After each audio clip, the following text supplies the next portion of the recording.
After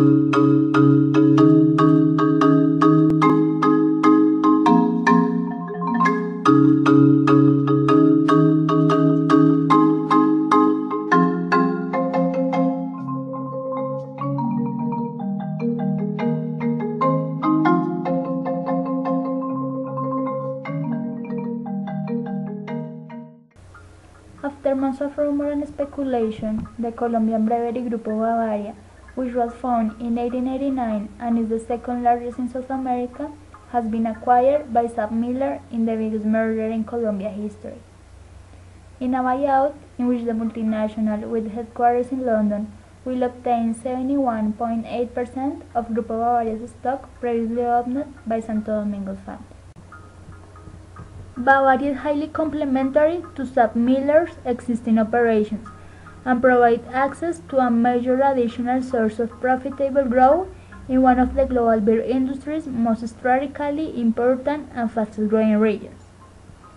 The Andean region of South America is forecast to achieve a compound annual growth rate in beer volumes of 4% over the next 5 years, well in excess of the global industry average of approximately 2%.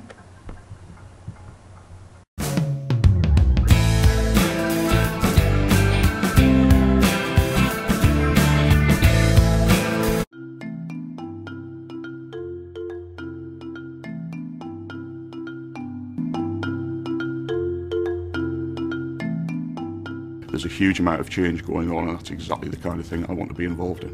It's a really sociable atmosphere, and it's just fun to be here. The enthusiasm that people have for the company and for the decisions they're making at the moment is great. It's a fun place to work.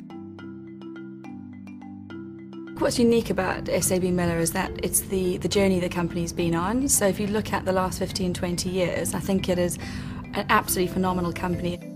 It's grown not only in absolute size, but also in geographic reach and in diversity. It's the passion for our business, it's our social responsibility, and actually it is the quality of the people that sets us apart. What's unique about SABMiller is it has a great combination of a collegial atmosphere with an intense focus on results. It's a business where track record counts, where results are important. It's a progressive company. It's got a heart and soul. For me, this is certainly the best move that I've ever made. The great thing about SABMiller is that you do get the opportunity to grow, you do get the opportunity to try things new. It's an absolutely brilliant experience. I'd recommend it to anyone, but only if they're actually prepared to work hard and really accept that challenge. There are opportunities to change things, there are opportunities to make things happen, there are opportunities to make a difference, but you're very much in control, and we're encouraged to take that control.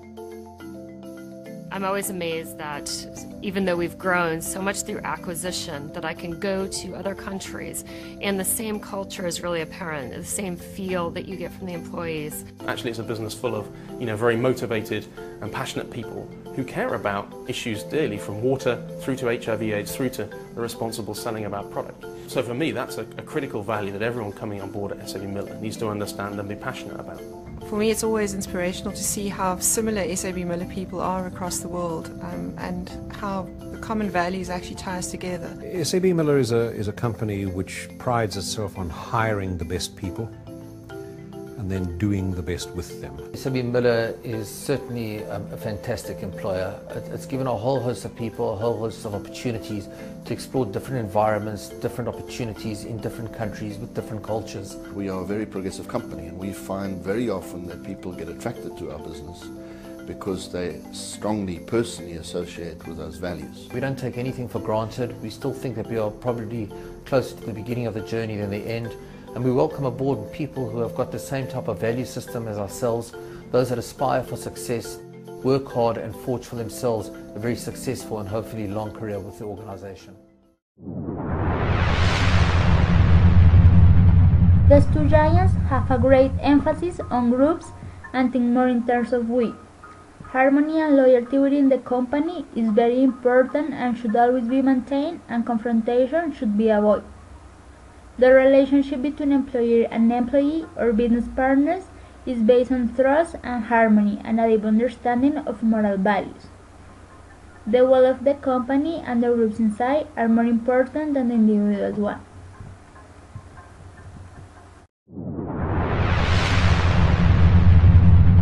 To prevent uncertainty, these companies set up laws and rules. Duties and rights, internal and external, are controlled by authorities. They have a lower need for uncertainty avoidance and rather avoid too many rules and formalities.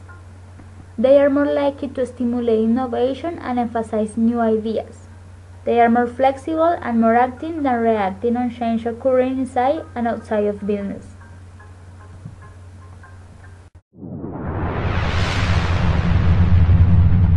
Bosses and subordinates work close together and consult each other.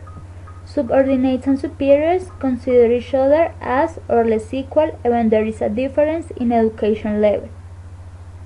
The hierarchical system can always change depending on the circumstance. The hierarchies does not exist in those organizations because those are decentralized. In every single business unit, there is a small number of supervisors who are always taking care for their subordinates. Within this company, the degree for unequal treatment has been reduced to a low level. There is an interdependence between employer and employee.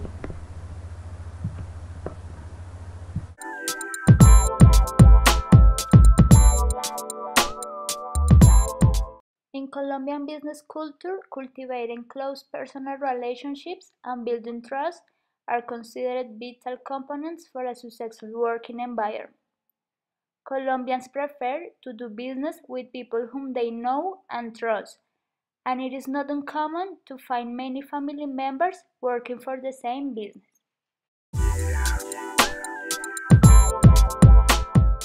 Handshakes are the most common form of greeting, so people who know each other will may greet each other with an embrace. Offering your hand upon arrival as well as departure is an essential part of Colombian culture. As part of the formality of Colombian business culture, titles are important and frequently used when addressing someone. Since first names are generally only used with family and close friends, you should wait until invited to address someone in this way. The formality of Colombian business culture and flexible attitude towards time often result in business negotiations being a lengthy process. It is imperative not to rush this process and take the time to continue developing relationships for negotiations to be successful.